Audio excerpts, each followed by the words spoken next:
everybody, and welcome to the show. I'm your host, Kalia. It's good to see everybody, and welcome to my YouTube broadcast. For those who are returning and those who are new, stay tuned and enjoy the show. I am your fabulous motherfucking bitch, Kalia, the provocateur, the realist. The list goes on. But before I start this show, usually I don't do this, but with today's topic, we're gonna do it. So, because I felt like with this topic of the show, it was gonna be cringy enough, I got Maker's Mark to make this go easy.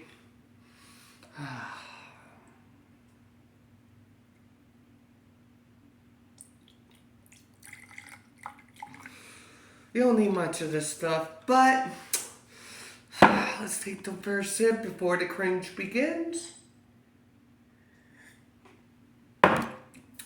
So let's get into it. So, Dylan Mulvaney, we're gonna get into it, guys. Yes, I know he is a cringe-worthy person, but we're gonna get into it. And I also have a message for Mr. Mulvaney on everything from being a trans woman. I think you're despicable. I don't think you're a trans woman. I think you are doing this for clout. You are doing this for views, and you are disgracing not just biological women, but you are disgracing trans women and giving trans women a bad rep. And I don't blame that on you fully, because the trans community has allowed you to do it and has taken your side. And I think it's really funny how you and the trans community have time and time again targeted kids. I need a sip after that. So, that's all I have to say to my message to him. You know, there's a lot more I could say, but I choose not to. But first off, ladies, let me shoot at you for a second. The alcohol. Do you go hiking in high heels? Are you afraid of bugs? Like, are you that stereotype like Dylan Mulvaney makes it, where you go, ah, and fall on the ground dramatically and start waving your arms around? Because if you ask me logically, Dylan Mulvaney is doing nothing more than embracing the stereotypes on women. And I'm not going to give him any more attention than that, because that's me being too nice. So, on to our second topic, okay?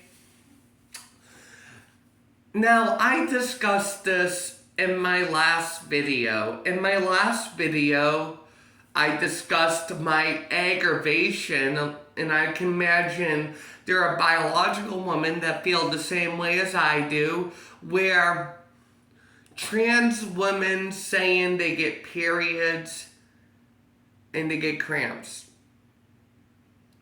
Let me shoot at you as somebody who is on hormone replacement therapy and has been on it for 5 years. They're taking it way over the top. Trans women do not get periods.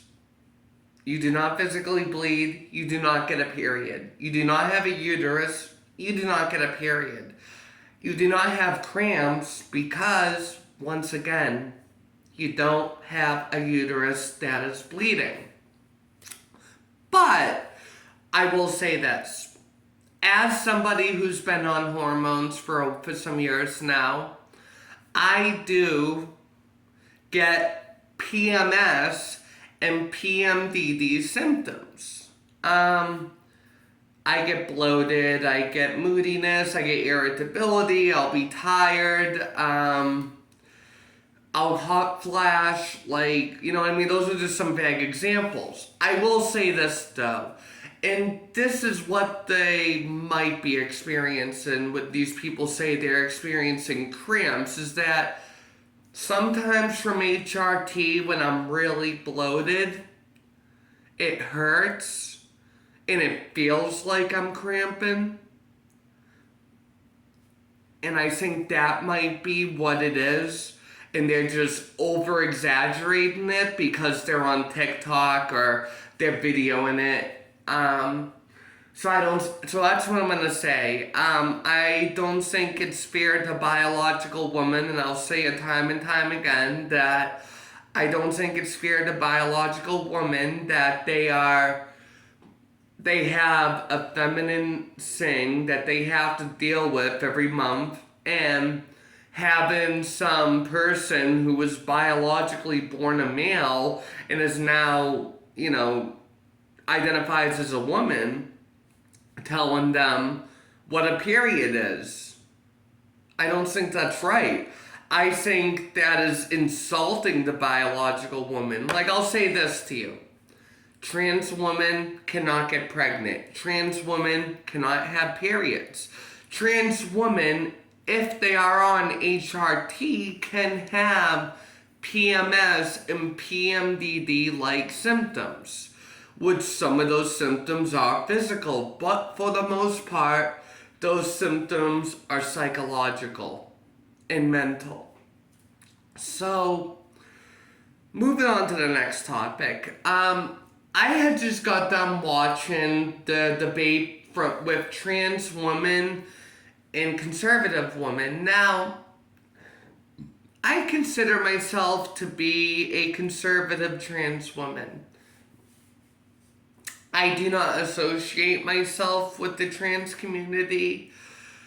I do not associate myself with the LGBTQ plus whatever other fucking syllable they use community. I don't associate with that. This is how I look at it. I don't want everything to be based on my gender.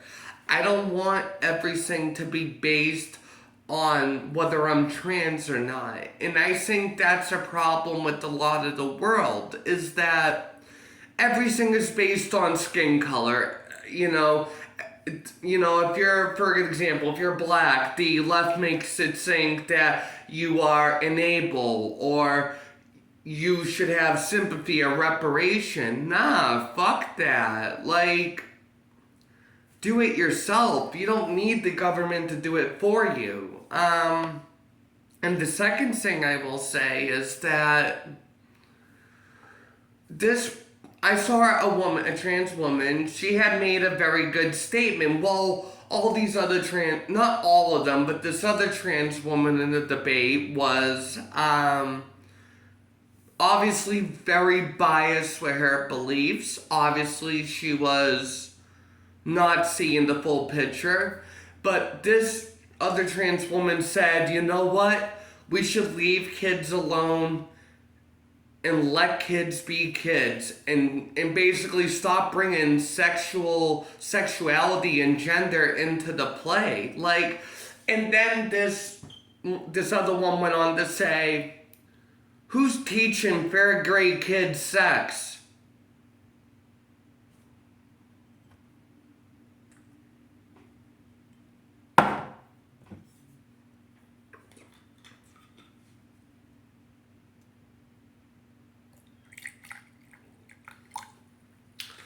I'm glad you asked.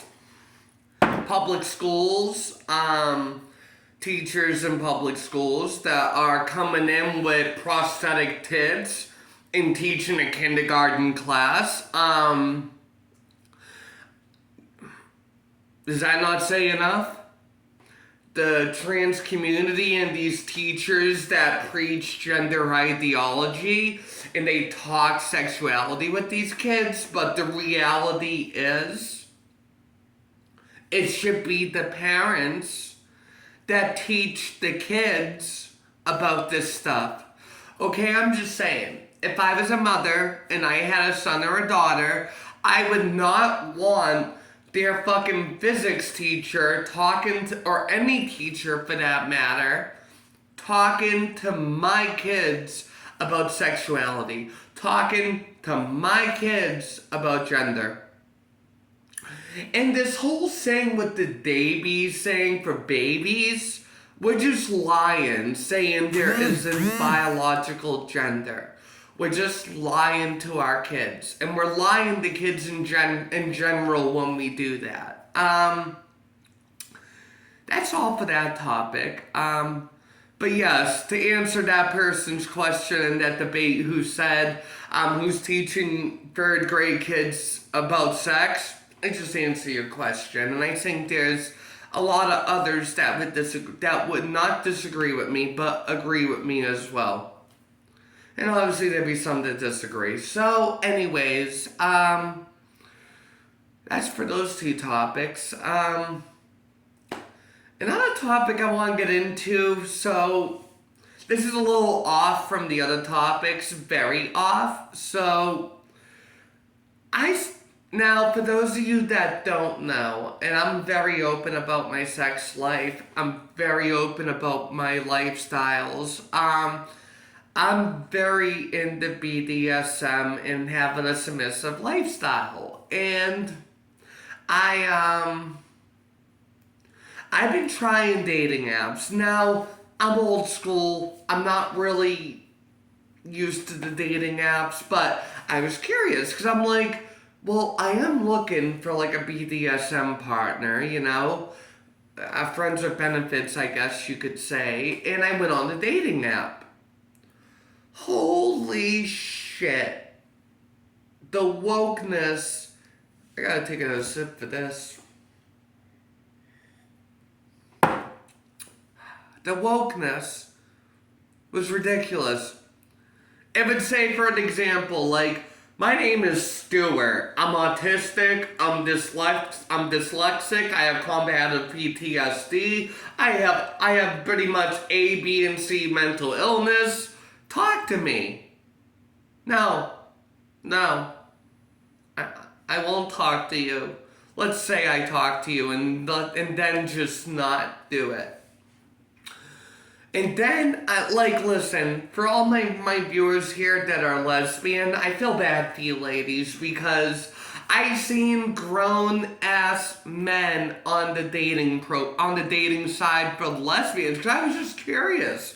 Because I'm bisexual, because I lean towards both women and men. So, but I lean more towards men, that's honestly. But there were men in this section. There was one man named Boo, had a fucking beard out to here, and I'm like, that is not a woman. There's nothing about this person that screams at me feminine. Straight man on the lesbian dating side of apps, and I was curious because I went to go look, like I said, and I'm like, I feel bad for these ladies. They can't even find a woman who's gay like them, who has the right parts and doesn't have a beard the size of Richard Kalinsky's. So I'm starting to regret making a dating app, because it's either people that aren't even in the country or are halfway around the country, or there are people that just, because it's like that's not even a personality. Stating your mental disabilities and mental illnesses and physical and any other disability is not a personality. That doesn't tell me anything about you. That tells me why I should stay away from you. That simple. For my viewers that have tuned in for the show, thank you so much for tuning in. Please tune in another time. For my viewers that have tuned in again, sorry, I'm a little tipsy. I needed booze to get through this one. Cheers. And you guys have a classy morning and a classy day. Bye.